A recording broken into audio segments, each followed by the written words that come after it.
अस्सलामुअलैकुम। सुनिए, गौर से सुनिए। विकास की कड़ी में एक और ऐतिहासिक कदम उठा लिया गया है। यानी देश की जो सबसे बड़ी समस्याएं हैं, शायद एक और समस्या का समाधान खोज लिया गया है। समस्याएं जो रोजगार की थी, महंगाई, शिक्षा, स्वास्थ्य की थी, उसमें एक और महत्वपूर्ण उपलब्धि दर्ज हो गई है।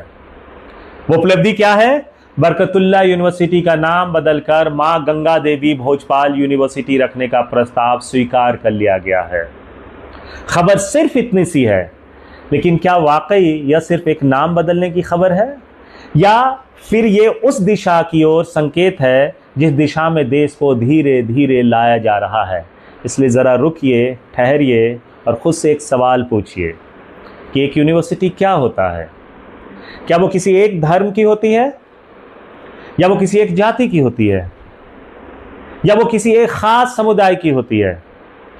अगर आपके अंदर से जवाब नहीं आता है तो फिर एक सवाल और खड़ा होता है कि यूनिवर्सिटी वो जगह होती है जहां सपनों का कोई धर्म नहीं होता, जहां डिग्री लेने वाले छात्र का नाम देखकर ज्ञान नहीं दिया जाता, जहां लाइब्रेरी में किताबें ये नहीं पूछती कि तुम मंदिर से आए हो कि मस्जिद से आए हो, जहां क्लासरूम में बैठा विद्यार्थी सिर्फ विद्यार्थी होता है। तो फिर सवाल उठता है कि जिस संस्थान में हर धर्म, हर पंथ, हर विचार के लोग पढ़ते हो, उसकी पहचान किसी एक धार्मिक प्रतीक से क्यों जोड़ी जाए? और इससे भी बड़ा सवाल, क्या यह सिर्फ एक यूनिवर्सिटी की कहानी है, या एक लंबे सिलसिले की अगली कड़ी है? आप लगातार देख रहे हैं कि नाम बदले जा रहे हैं। इलाहाबाद का नाम बदल दिया गया, फैजाबाद का नाम बदल दिया गया, अनेकों सड़कों, चौराहों, संस्थानों और सार्वजनिक स्थलों के नाम बदल दिए गए। चलिए मानते हैं कि हर सरकार को नाम बदलने का अधिकार है, लेकिन जनता को भी पूछने का अधिकार है कि आखिर इस बदलाव की मंजिल क्या है? आप ऐसा क्यों कर रहे हैं?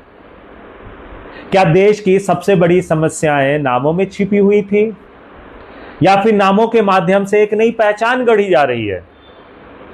और यहीं से सबसे अहम सवाल पैदा होता है कि एक तरफ तो हमें बताया जाता है कि देश को एक कानून चाहिए, एक देश एक कानून होना चाहिए, एक राष्ट्र एक नागरिकता, यूनिवर्सल सिविल कोड की बात होती है, उसके लिए लगातार कोशिश की जा रही है, कई राज्यों में लागू कर दिया जाता है।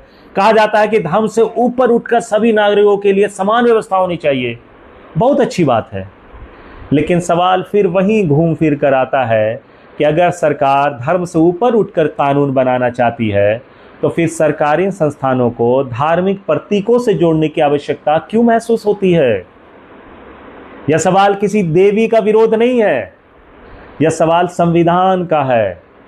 यह सवाल उस छात्र का है जो किसी दूसरे धर्म से आता है, लेकिन उसी यूनिवर्सिटी में अपने भविष्य का निर्माण करता है।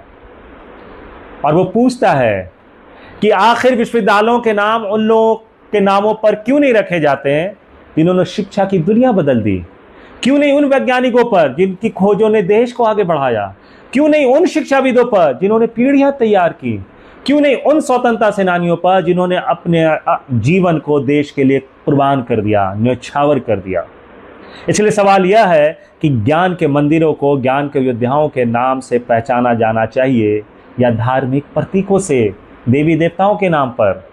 और एक सवाल, अगर किसी राज्य के किसी बड़े सरकारी विश्वविद्यालय का नाम किसी अल्पसंख्यक धर्म की धार्मिक हस्ती के नाम पर रख दिया होता, तो क्या देश के लोग उतनी सहजता से उसको स्वीकार कर लेते, उसका स्वागत करते? अगर आपके मन में जवाब नहीं है, तो फिर समस्या नाम में नहीं, समस्या सिद्धांत में है। लोकतंत्र का असली इम्तिहान बहुसंख्यकों की खुशी नहीं होता।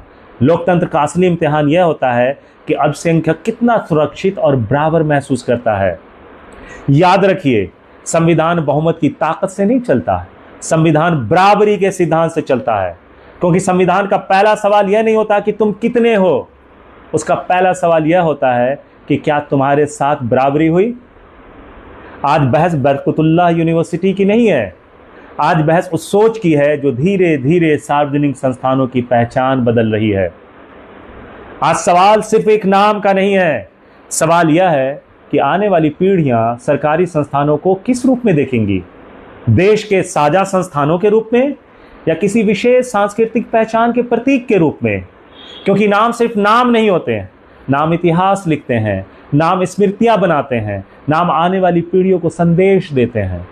और जब किसी राष्ट्र के स्कूल, कॉलेज, यूनिवर्सिटी, सड़कें, चौराहे और शहर एक ही दिशा में बदलने लगे तो समझ लीजिए कि बहस सिर्फ शब्दों की नहीं रह जाती, वो राष्ट्र की आत्मा तक पहुंच जाती है।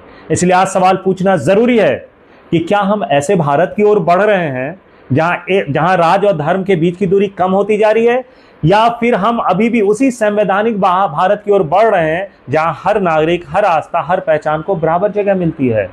फैसला आपका है, लेकिन फैसला करने से पहले एक बार उस विद्यार्थी के बारे में ज़रूर सोचिए जो यूनिवर्सिटी के गेट पे खड़ा है। उसकी जेब में फीस की रसीद है, उसकी आंखों में सपने हैं, और उसके मन में सिर्फ एक उम्मीद है कि यह संस्थान उसका भी उतना है जितना और किसी का। अगर किसी नागरिक के मन में यह एहसास कम होने लगे तो समझ लीजिए कि मामला सिर्फ एक नाम का नहीं रहा, मामला बराबरी के एहसास का हो गया है। और किसी भी लोकतंत्र में बराबरी का एहसास खत्म होने लगे तो खतरा संविधान को नहीं, खतरा उस भरोसे का होता है जिसके सहारे संविधान जिंदा रहती है। इंशाअल्लाह जल्द ही कुछ और सुलगते सवालों के साथ हम दोबारा हाजिर होंगे। तब तक के लिए आप मुझे इजाज़त दीजिए।